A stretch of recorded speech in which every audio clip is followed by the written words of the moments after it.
দর্শক অবশেষে শেষ হলো ব্রাজিলের সেই কালো রাত্রি। হ্যাঁ দর্শক, অবশেষে ফুরিয়ে গেল সেই কালো রাত্রি, যে রাত্রিতে ব্রাজিলের একাধিক ফ্যানের চোখের পানি ঝরেছিল। দর্শক, আমরা এখন 10 তারিখ চলে এসেছি, অর্থাৎ আমরা এখন 9 তারিখের সেই কালো রাত্রি পেরিয়ে 10 তারিখের ভোরের আলোয় দেখছি, 10 তারিখের সূর্যের আলো দেখছি। দর্শক, 9 ডিসেম্বর সেই কালো রাত্রিতে কি হয়েছিল ব্রাজিলের সাথে আপনার কি মনে আছে? সেই 2022 বিশ্বকাপের কথা। 2022 বিশ্বকাপ কোয়ার্টার ফাইনালে ব্রাজিল মুখোমুখি হয়েছিল ক্রোয়েশিয়ার বিপক্ষে। ম্যাচটি জিততে পারলে কনফার্ম হয়ে যেত সেমিফাইনাল ম্যাচ, লড়াই করতে হতো আর্জেন্টিনার সাথে। তবে তার আগে হোঁচট খেয়ে ফেলেছিল ব্রাজিল, কান্নায় ভেঙে পড়েছিল ব্রাজিলিয়ান তারকা নেইমার জুনিয়র সহ আরো অনেকেই। কোন রকম ভাবে যেন হারটি মেনে নিতে পারছে না। আবেগে জর্জরিত নেইমার কাঁদতে থাকে প্লেয়ারদের জড়িয়ে ধরে। প্রথম 90 মিনিটে ব্রাজিল ও ক্রোয়েশিয়া কেউই গোল দিতে পারেনি, তবে একের পর এক অ্যাটাক করে যাচ্ছিল নেইমার সহ ব্রাজিলের আরো অনেক তারকা। তবে সেই দিন ক্রোয়েশিয়ার গোলকিপার অনেক দুর্দান্ত খেলেছিলেন, ব্রাজিলের প্লেয়ারদের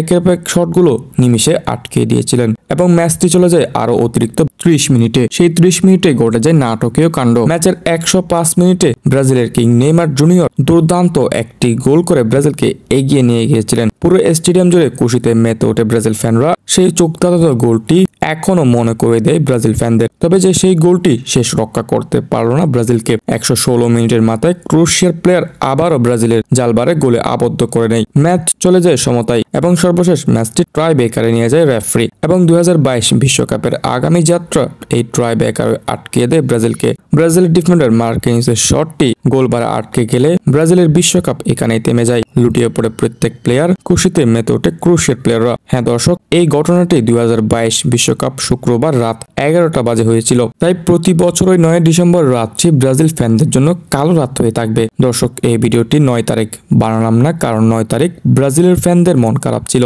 তাই 10 তারিখ অর্থাৎ 9 তারিখটা পেরিয়ে এখন 10 তারিখ এসেছে, তাই ব্রাজিল ফ্যানদের কালো রাতটিও ফুরিয়ে এসেছে। দর্শক, ব্রাজিলের কালো রাতের আজ 2 বছর পূর্ণ হলো। আগামী বিশ্বকাপ আসার জন্য আরো 2 বছর পূর্ণ হতে হবে এই কালো রাতের, অর্থাৎ 4 বছর পরে আসবে বিশ্বকাপ। তো দর্শক, আপনার কি মনে হয় আগামী বিশ্বকাপে ব্রাজিল আবারও ঘুরে দাঁড়াতে পারবে?